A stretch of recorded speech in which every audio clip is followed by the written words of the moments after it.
Hello friends, welcome to our channel statics. Okay, तो आज हम लोग देखेंगे ज्योमेट्री का पहला चैप्टर जो कि है इंट्रोडक्शन टू यूक्लिड्स ज्योमेट्री। तो पहले उसके बारे में हम लोग थोड़ा जान लेंगे। तो पहले हम कुछ मैथमेटिशियन के बारे में जानते हैं, जैसे थेल्स, ठीक है, जिनका जन्म हुआ था 640 बीसीई में और उनका देहांत हुआ था 546 बीसीई में, जो कि एक ग्रीक मैथमेटिशियन थे।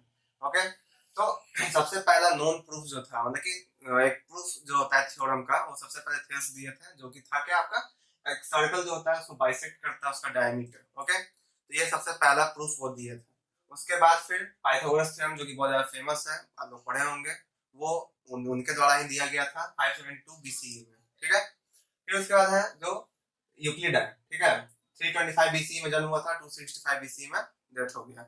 ओके, तो जो कि एक तो आपके टीचर थे मैथ्स के अलेक्जेंड्रिया में, इजिप्ट में। ओके, तो 300 बीसीई में जो है वो क्या किया कि जितना भी मैथमेटिशियन पहले से थे, ठीक है, उनका जितना भी काम किया हुआ था, तो उन सब का काम को इकट्ठा किए, ठीक है, कलेक्ट करके उसके बाद उस पर अपना कुछ एफर्ट लगा के उस पर अरेंज किए और फिर उसमें एक थेसिस बना, यानी कि पूरा वर्क का एक डॉक्यूमेंट्री टाइप का बना के उसको एलिमेंट्स नाम दिए। ठीक है, तो फिर उस एलिमेंट्स को जो कि वो बनाए थे उसको डिवाइड कर दिया 13 चैप्टर में, जो कि ज्योमेट्री के बेस्ट पे पूरा बेस्ट था, जिससे कि ज्योमेट्री में बहुत ज्यादा हेल्प होता है हम लोग को आजकल। जिसको कि वो हर एक 13 चैप्टर जो था एलिमेंट्स का, वो हर एक बुक में कन्वर्ट हो गया। ओके, तो चैप्टर में कुछ इंपॉर्टेंट टर्म्स इसका जानना बहुत ज्यादा जरूरी है हम लोगों के लिए। ओके, एक है आपका स्टेटमेंट क्या होता है, एक्सियम और पोस्टुलेट्स क्या होता है, थ्योरम और कोऑर्डिनेट, ये सब अगर जान लेंगे तो आगे हम लोग को हेल्प होगा चैप्टर समझाने में। तो स्टेटमेंट क्या होता है, ऐसा कोई सेंटेंस, ठीक है, सेंटेंस तो आप लोग जानते हैं ग्रुप ऑफ वर्ड्स होता है। तो एक ऐसा सेंटेंस जिसको कि हम लोग जज कर सकते हैं, ठीक है, कि वो सही है या गलत है, पूरी तरह से अगर हम लोग कंप्लीटली जज कर सके सही से, तो उसको हम लोग बोलते हैं स्टेटमेंट। ठीक है, जैसे कि अगर हम बोले कि द नंबर 3 इज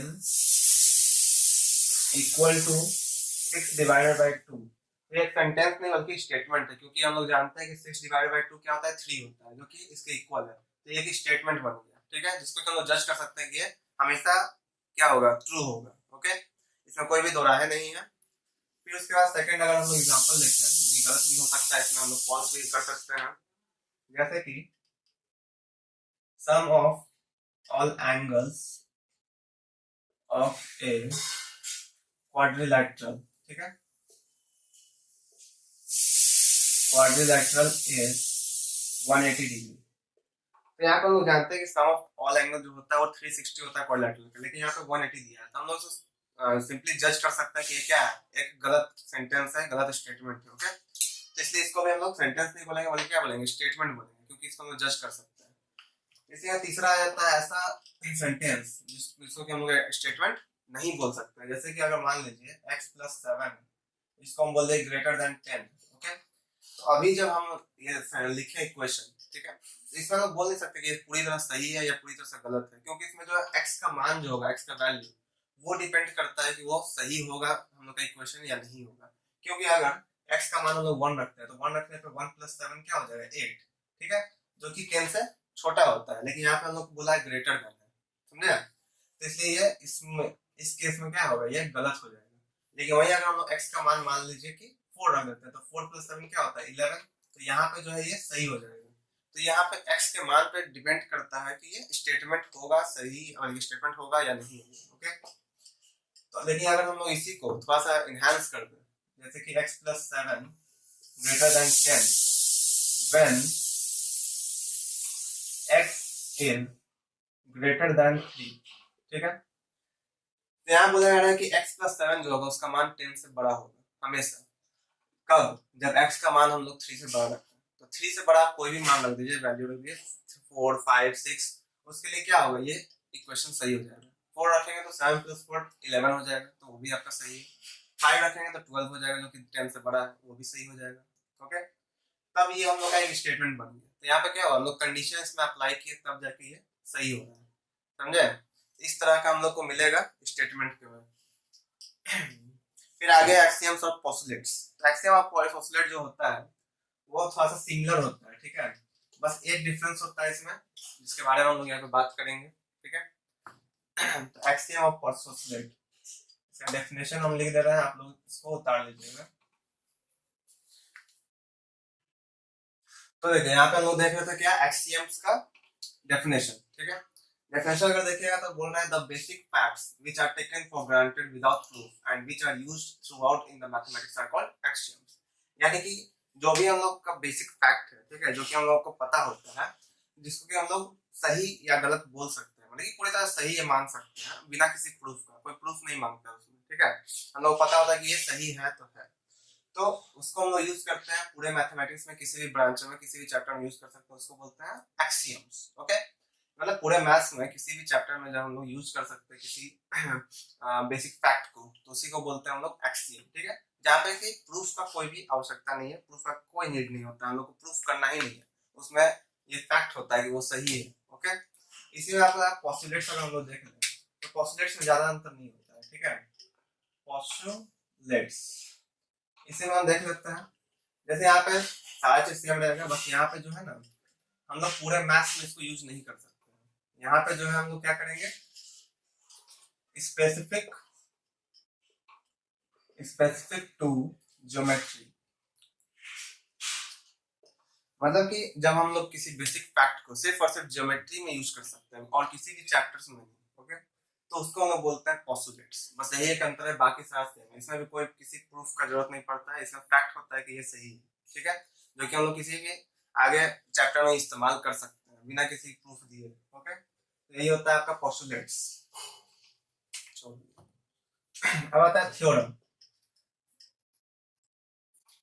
तो थ्योरम क्या है, ये भी आपका क्या है, तो देखिए थ्योरम बता रहे थे, थ्योरम क्या होता है, एक ऐसा स्टेटमेंट, ठीक है, जिसको कि हम लोग डायरेक्ट यूटिलाइज नहीं करते या डायरेक्ट यूज नहीं कर सकते हैं हम लोग किसी भी चैप्टर में, ठीक है। थ्योरम जो होता है उसको हम लोग को पहले प्रूफ करना होता है, ठीक है, प्रूफ करके हम लोग साबित करना होता है कि वो सही है, तब हम लोग उसको यूज कर सकते हैं। यहाँ पर हम लोग लिख सकते हैं इसका डेफिनेशन कि a statement which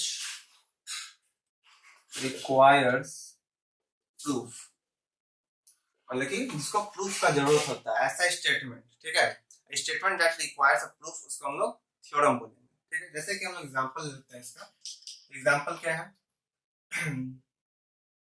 some of all angles of a triangle, ठीक है, इज 180 डिग्री। ये आपका ट्रायंगल होता है, हम लोग बचपन से पढ़ते आए हैं, बचपन से क्या मतलब 5-6 से पढ़ते आ रहे हैं कि इसका तीनों एंगल जो होता है, ये एंगल, ये और ये, इन तीनों का जो सम होता है वो 180 डिग्री होता है, ठीक है। लेकिन ये हम लोग डायरेक्ट यूज नहीं कर सकते, ठीक है, जब हम लोग को थ्योरम है, क्योंकि ये, ठीक है, तो थ्योरम क्या होता है, इसको हम लोग प्रूफ करना पड़ता है, जो कि हम लोग आगे पढ़ना है, इसमें अभी नहीं, तो हम लोग उसके बाद में पढ़ेंगे। फिलहाल ये जान लीजिए कि एक थ्योरम है जिसको कि प्रूफ का जरूरत पड़ता है, प्रूफ हम लोग करते हैं तब इसको यूज करना होता है, ठीक है। फिर आगे बचता है कोरोलरी।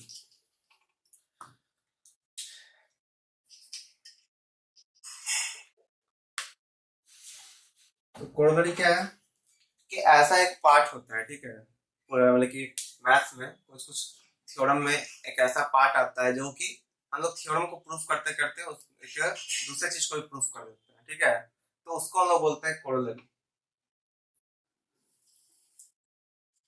देखिए, तो हम लोग बोल रहे थे कोरोलरी, थोड़ा सा और इसको अच्छे से समझते हैं, ठीक है। तो कोरोलरी का यहाँ पे डेफिनेशन हम लिख दिए हैं।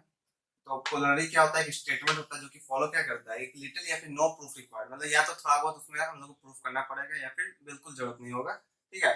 और जो कि क्या होगा आपका एक प्रूवन स्टेटमेंट जो है पहले से, ठीक है, तो प्रूवन स्टेटमेंट से ही इसको हम लोग प्रूफ करेंगे, तब जाके इसको हम लोग कोरोलरी बोलते हैं। इसी से आपका जरूरत पड़ेगा आपको ज्योमेट्री में सारा, ठीक है, एक हम शॉर्ट में इसको बता देते हैं आप लोग को।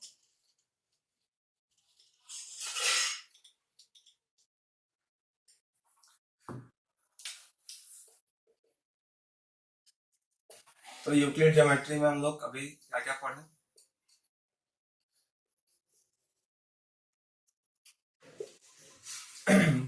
पहला हम लोग देखे थे क्या, स्टेटमेंट, ठीक है, स्टेटमेंट। फिर दूसरा हम लोग देखे क्या, एक्सियम्स और पोस्टुलेट, तो उसमें ज्यादा डिफरेंस नहीं था, तो सिर्फ एक्सियम्स हम लिख दे रहे हैं, ठीक है, समझ जाइएगा आप लोग। सिर्फ एक ही अंतर था कि एक से पोस्टुलेट जो होता है वो ज्योमेट्री में हम लोग यूज करते हैं, और जो एक्सियम्स होता है उसको पूरे मैथ्स के किसी भी चैप्टर में यूज कर सकते हैं। ठीक है, तीसरा था हम लोग का थ्योरम। ये तीनों ज्यादा इंपॉर्टेंट है, मेन है, समझ लीजिए। ठीक है, स्टेटमेंट क्या था कि एक ऐसा सेंटेंस जो कि हम लोग जज कर सकते हैं कि वो सही है या गलत है। ठीक है, सिंपल सा बात है। या फिर एक्सियम सब क्या है कि किसी क्या बोलते हैं उसको, तो बेसिक फैक्ट्स जो होता है, ठीक है, जैसे मतलब मान लीजिए कि कुछ भी है, जैसे बेसिक फैक्ट क्या है कि सूरज जो होता है वो ईस्ट से निकलता है। ठीक है, तो वो एक फैक्ट है जिसको प्रूफ करने की जरूरत नहीं है, वो हम लोग को पता है। तो इसी तरह से एक्सियम्स होता है, कुछ ऐसा चीज होता है जो कि मैथ में जिसको कि हम लोग पता है, जैसे कि 5 = 3 + 2 ये हम लोग को पता है, जिसको प्रूफ करने की कोई जरूरत नहीं होता है। ठीक है, तो ये एक्सियम्स इसी तरह से मतलब और भी चीज होता है, तो इसमें प्रूफिंग का कोई जरूरत नहीं है, और ये हम लोग कहीं भी यूज कर सकते हैं पूरे मैथ्स में। और थ्योरम क्या होता है कि एक ऐसा स्टेटमेंट होता है जिसको हम लोग प्रूफ करने की जरूरत पड़ता है, मतलब साबित पहले करेंगे उसके बाद उसको हम लोग थ्योरम बोलते हैं। समझे? तो बहुत सारा थ्योरम है हमारे ज्योमेट्री में, थेल्स थ्योरम हो गया, पाइथागोरस थ्योरम है। ठीक है, और भी बहुत सारा है, उसके बारे में आगे हम लोग बात करेंगे, फिलहाल अभी इतना ही, और आगे देखते हैं थोड़ा सा। तो देखिए यहाँ पे यूक्लिड का 7 एक्सप्रेशन हम लिखे हैं। ठीक है, और इसी को आप थोड़ा समझिए कि इसको प्रूफ करने की जरूरत क्यों नहीं है। ठीक है, तो यहाँ पे पहला एक्सियम क्या है, things which are equal to same thing are equal to one another. मतलब कि मान लीजिए यहाँ पे कि a = b है। ठीक है, a जो है वो b के बराबर है और b जो है वो c के बराबर है। तो यहाँ से ऑटोमेटिकली क्या हो जाता है कि हम लोग a = c लिख देते हैं। ठीक है, a = c हो जाता है यहाँ से। ठीक है, तो यहाँ पे देखना यह है कि a जो है वो b के बराबर है और b जो है c के बराबर है, मतलब पहला जो एलिमेंट है वो दूसरे के बराबर है और तीसरा एलिमेंट भी दूसरे के बराबर है। तो ये क्या हो जाता है, पहला और तीसरा आपस में बराबर हो जाता है। ठीक है, तो इसमें इसलिए प्रूफिंग का कोई जरूरत नहीं होता, ये हम लोग को पता है। दूसरा क्या है, बोल रहा है कि अगर हम लोग दो इक्वल्स को ऐड करें इक्वल से, तो जो होल आएगा हम लोग के पास वो भी आपस में बराबर होगा। जैसे कि a = b है और c = d। ओके, तो हम लोग अगर इसको ऐड कर देते हैं, ठीक है, ऐड कर रहे हैं तो a आया a + c = b + d। तो ये जो इक्वल्स था दोनों को हम लोग क्या किया, ऐड किए, तो जो ऐड करके आया होल हम लोग के पास वो भी क्या है, आपस में बराबर होगा।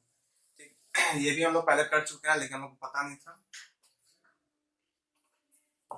तीसरा बोल रहा है सेम चीज है, बस यहाँ पे ऐड किया सब्ट्रैक्ट कर रहा है, वही सेम चीज कर देना है, a = b है और c = d, यहाँ पे माइनस कर देंगे तो a - c = b - d। दो इक्वल को लिए सब्ट्रैक्ट किए तो उसका सब्ट्रैक्शन जो रिमाइंडर है वो भी क्या आएगा आपका, इक्वल होगा। फिर अगला बोल रहा है कि things which coincide with one another are equal to one another. मतलब कि अगर कोई चीज कोइंसाइड करता है, यानी कि एक के ऊपर एक आ जाता है। ठीक है, जैसे एक सर्कल है यहाँ पे और ये दूसरा सर्कल है, अगर ये पॉइंट इस पॉइंट के ऊपर आ जाता है, ठीक है, तो ये क्या होगा आपका दोनों सर्कल आपस में बराबर हो जाएगा। समझे? फिर आता है the whole is greater than the part. मतलब कि अगर कोई चीज, ये मान लीजिए सेब, ठीक है, ये आपका सेब है यहाँ पे, तो अगर हम लोग इसको मान लीजिए यहाँ से काट दिए, समझे, तो ये क्या होगा, ये जो पार्ट आया हम लोग के पास, ये क्या होगा, पूरे से छोटा होगा, यानी कि ये पूरा होल जो है वो इससे इस पार्ट से बड़ा होगा और इस पार्ट से भी बड़ा होगा। मैथमेटिक्स में अगर आप देखिएगा तो जैसे 10 को हम लोग लिख सकते हैं 7 + 3 या फिर 5 + 5 लिख सकते हैं। यहाँ पे अगर वो देखें तो ये इसका क्या है, 10 का पार्ट है 7 और 3, जो कि 3 भी क्या है 10 से कम है, यानी कि पूरे होल से ये कम है, तो होल वाला बड़ा होगा। उसी तरह 7 भी क्या है, छोटा है, तो ये होल पार्ट बड़ा है। तो बस यही हम लोग का ये एक्सियम्स था। ठीक है, कि जो पूरा होल होता है वो हमेशा बड़ा होता है अपने पार्ट से। और ये सिंपल सा भी है कि मतलब कि अगर उसी से टूट के अगर कुछ निकला है तो क्या होगा, उससे छोटा होगा। समझे? फिर आता है things which are double of the same things are equal to one another. ये भी पहला एक्सियम के जैसा है। ठीक है, यहाँ पे बस हम लोग a = b लिए थे, तो यहाँ पे a = 2b ले लेंगे। ठीक है, फिर यहाँ पे 2b, यहाँ पे c बराबर भी क्या करेंगे हम लोग, c बराबर हम लोग 2b ले लेंगे, तो ये दोनों आपस में बराबर होगा, तो यहाँ से a = c आ जाएगा। तो ये हम लोग का छठा था। सातवां एक्सियम भी सेम ही है, बस यहाँ पे डबल की जगह क्या कर रहा है, हाफ। तो हम लोग यहाँ पे a = b/2 ले लेंगे और यहाँ पे c = b/2, तो ये दोनों आपस में इक्वल हुआ तो यहाँ पे ए बराबर सी हो जाएगा। बस यही हम लोग का एक्शन था साल,